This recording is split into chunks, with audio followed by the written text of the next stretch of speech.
kusoo dhawaada daawadayaal wararkii ugu dambeeyay Soomaaliya iyo caalamka qodobada aad daawan doontaanna waxaa ka mid ah agaasimaha hay'adda NISA Mahad Salaad oo gaaray degmada Doolow ee gobolka Gedo iyadoo ay cirka isku sii shareertay xiisada ka jirto gobolka Gedo maamulka Jubbaland oo dalab la xiriiro xiisada gobolkaasi u gudbisay ra'iisul wasaare Xamse Cabdi Barre iyo ujeedka safarka uu ku tagay Mahad Salaad gobolkaasi ayaan idin soo gudbin doona wararkii ugu dambeeyay dagaal culus oo kooxda al-shabaab iyo ciidamada dawladda ku dhaxmaray deegaanka Qoryooley ee gobolka Shabeellaha Hoose kadib markii al-shabaab saaka ay weerar ku qaadeen deegaankaasi ururada siyaasadda Puntland oo ku dhawaaqay go'aano ka dhana madaxweyne Saciid Cabdullaahi Deni iyo Deni oo bilaabay qorshe lagu kala jabinayo ururada siyaasadda iyo sidoo kale daawadayaal waxaan idin soo gudbin doonaa taliska ciidanka booliiska Kenya oo soo saaray go'aano lagu difaacayo sarkaalka Soomaaliyeed ee lagu magacaabo Axmed Rashiid qodobada iyo qaar kale oo faahfaahsan ayaa daawan doontaan daawaday haddii aad nagu cusub tahay nagu soo biir oo channelkan subscribe saar si aad uga mid noqoto saaxiibada helo wararka aanu halkan soo gelino aynu ku bilownaa daawadayaal warar dheeraada ayaa ka soo baxaya xiisad culus oo ka jirto gobolka Gedo kadib markii halkaasi maalmo ka hor ay tageen wasiirkii hore ee amniga maamulkaasi Cabdirashiid Janan iyo senator Fartaag xiisada ayaa ka sii dartay kadib markii maanta uu ka degay degmada Doolow agaasimaha hay'adda nabad sugidda iyo sirdoonka qaranka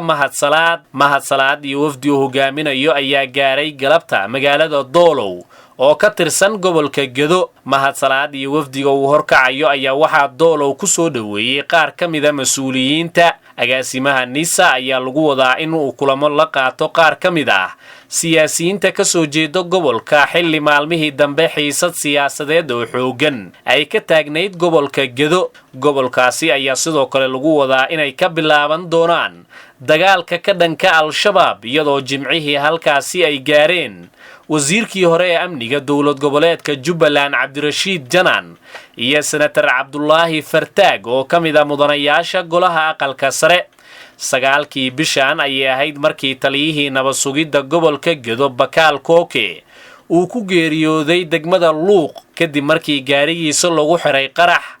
safarka agaasimaha NISA Mahad Salaad ayaa imanaya xilli uu sii xoogeysanayo khilaafka ka taagan gobolka Gedo kaasi oo u dhaxeeyo maamulka gobolka iyo dawlad goboleedka Jubbaland ee uu hogaaminayo madaxweyne Axmed Madoobe sidoo kale waxa uu ku soo beegmayaa saacado kadib markii Jubbaland ay ka dalbatay ra'iisul wasaare Xamse Cabdi Barre inuu soo farageliyo xiisada ka taagan gobolkaasi ayna walaac xoogan ka muujisay xaaladda amni maamul iyo bini'aadantinimo ee ka jirto gobolkaasi madaxweyne ku-xigeenka koowaad ee dawlad goboleedka Jubbaland Maxamuud Sayid Aadan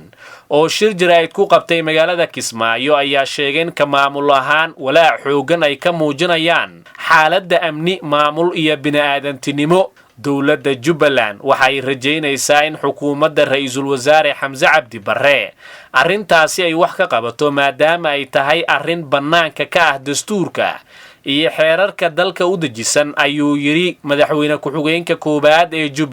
Jubbaland iyadoo oo gudanayso waajibaadkeeda dastuuriga waxay qaadaysaa tallaabooyin isxigxigo oo xal u noqonayo xaaladda gobolka taasi oo ummadda gobolka Gedo gaarsiin doonto amni maamul garsoor iyo adeeg bulsho oo dhammaystiran ayuu sidoo kale yiri Maxamuud Sayid Aadan waxa uu ka dalbaday qaybaha kala duwan ee bulshada gobolka Gedo inay garab istaagaan nidaamka dawladnimada kana hortagaan fowdada iyo qaska ay wadaan shakhsiyaadka ku howlan danahooda gaarka sida uu hadalka u dhigay inkastoo madaxweyne ku-xigeenka shakhsiyaadkaasi uusan carabaabin haddana waxaa muuqata inuu ka hadlayo senator Fartaag iyo Cabdirashiid Janan oo dhowaan tagay gobolka Gedo Maxamuud Sayid Aadan ayaa ugu dambeyntii digniin u diray ciidamada kala duwan ee ku sugan gobolka Gedo oo uu sheegay inay dhaxdhaxaad ka noqdaan arrimaha siyaasadda iyo maamulka isla markaasina ay ka shaqeeyaan amniga oo kaliya dawladda federaalka Soomaaliya ayaana durba ka jawaabtay codsigaasi iyadoo Mahad Salaad loo soo diray gobolka Gedo faahfaahinno dheeraada ayaa laga helayaa dagaal culus oo maanta ciidanka dowladda oo kaashanayo ciidamada ATMIS ay kula dagaalameen. dagaalka ayaa u dhexeeya ciidanka dowladda oo garab ka helayo ciidamada ATMIS gaar ahaan kuwa Uganda ee ka mid ah howlgalka ATMIS, waxaana ay la dagaalamayeen kooxda Al-Shabaab oo halkaasi weerar ku soo qaaday. dagaalka oo laisku adeegsaday hubka noocyadiisa kala duwan ayaa yimid kadib markii shabaab ay weerar ku qaadeen saldhigga ciidamada dowladda iyo kuwa Uganda ay ku leeyihiin degmada Qoryooley. dhawaqa rasaasta ayaa saacadihii lasoo dhaafay si weyn looga maqlayay guud ahaan degmada, iyadoo dadka deegaanka ay sheegeen in ciidamada Uganda intii uu socday dagaalka tiro madaafiica ay ku tuurayeen dhinaca laga soo weeraray. wararka ayaa sheegaya in xaaladda degmada Qoryooley xilligan ay tahay mid degan, iyadoo si caadi ay u shaqaynayaan isku socodka dadka, gaadiidka iyo ganacsiga. weerarada noocani oo kale ayaa inta badan ka dhaca deegaanada gobolka Shabeellaha Hoose ay kaga sugan yihiin ciidanka dowladda iyo kuwa howlgalka ATMIS. mana jiro wax war ah oo ka soo baxay saraakiisha ATMIS ee la xiriiro weerarkani. dhanka Puntlandna ururada siyaasadda ee dowlad goboleedka Puntland ayaa ku eedeeyay madaxweynaha maamulkaasi Saciid Cabdulaahi Deni inuu kala jebin ku wado ururada siyaasadda xilli uu kulan la qaatay qaar ka mid ah ururada siyaasadda.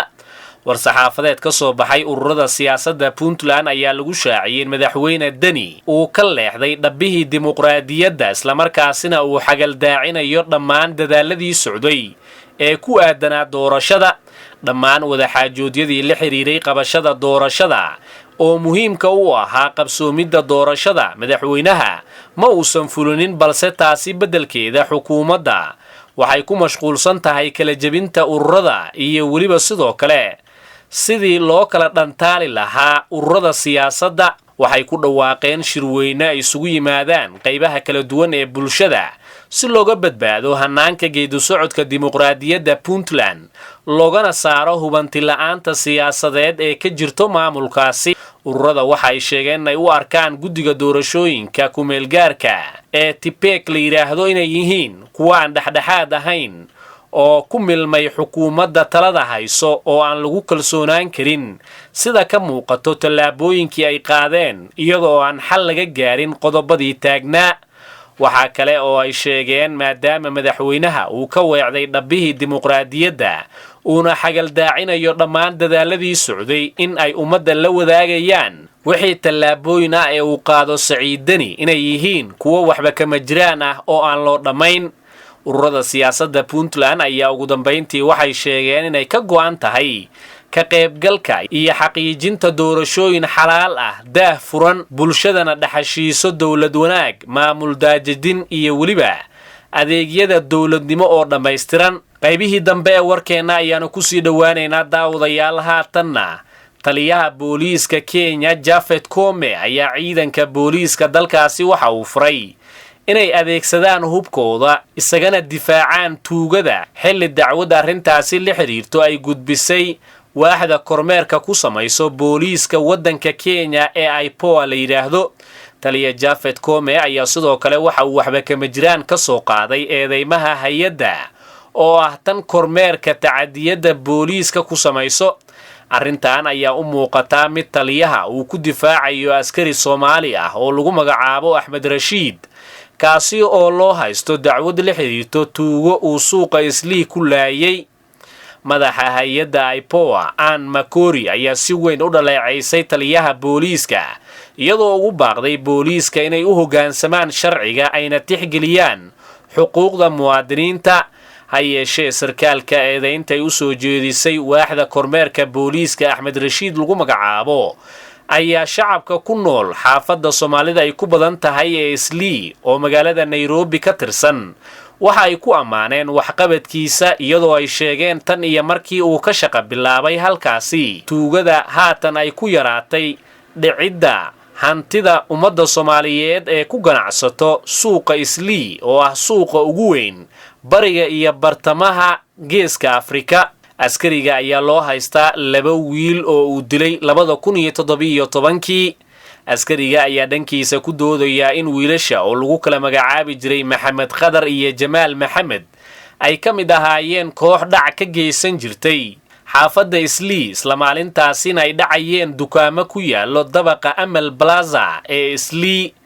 dacwadda axmed rashiid ayaa dhegaysigeeda dib loogu dhigay bisha janaayo ee sanadkan ugu soo aadan, waxaana la fahansan yahay in dowladda kenya ay taageersan tahay sarkaalkan maadaama dowladda kenya uu aad uga caawiyey ciribtirka kooxaha burcadda iyo tuugada ee dhibaatooyinka kala duwan ka geysanayay xaafadda islii iyo guud ahaan nairobi. guud ahaan daawadayaal intaas ayaanu kusoo gebagabeynaynaa muuqaalkan aad ku daawanayseen wararkii ugu dambeeyey soomaaliya iyo caalamka. tani intaanu daawadayaal dib ugu kulmi doono muuqaalo kale waxaanu haatan idinkaga tegaynaa sidaas iyo nabadgelyo.